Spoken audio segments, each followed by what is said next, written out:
Fiqhi məzhəblə təsəvvüfü məzhəb, təriqətin fərqini nədə Fərqləri, görürsünüz? fikir məzhəblər var, təriqət. Məsələn, Hənəfi məzhəbi, Cəfəri Başa məzhəbi düşdüm, aydın, və yaxud da aydın. Nəqşibəndi təriqəti. Artıq bu təriqətdir, məzhəb deyil. Bəli, bəli, aydındır. Bilirsiniz, Tural bəy, fiqh məzhəbi insanla Allah arasında olan münasibətlərə heç bir aidiyyəti olmayan məsələdir. Şəriət hökmlərinə etv edir də belə. Fiqh məzhəbi şəriətin, bu ifadəmə görə Allah günahımızdan keçir, fiqh məsələsi şəriətin bir detalıdır, bir tərkib hissəsidir.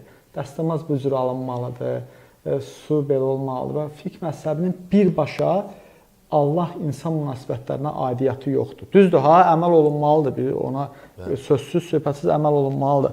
Amma birbaşa Allah insan münasibətlərinə aidiyyəti yoxdur. Pisi ondadır ki, insanlar, bax o, şəriətdə də yox, şəriətin bir tərkib hissəsində bölünmələr yaranıbdır.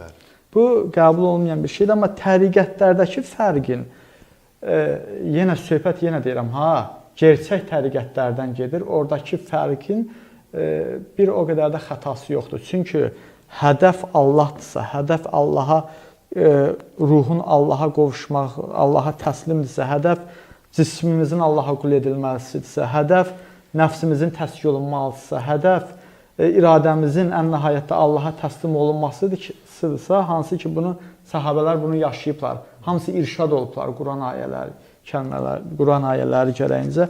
Hədəf odursa və sözsüz ki, bu təriqətin başında Allahın təyin elədiyi bir mürşid durursa, o qədər də yəni qorxusu yoxdur. Amma təəssüf ki, bəli, saxta təriqətlər falan da var. O dediyiniz qəribə ayinlər həyata keçirilməlidir ki, İslam aidiyyəti yoxdur bunların.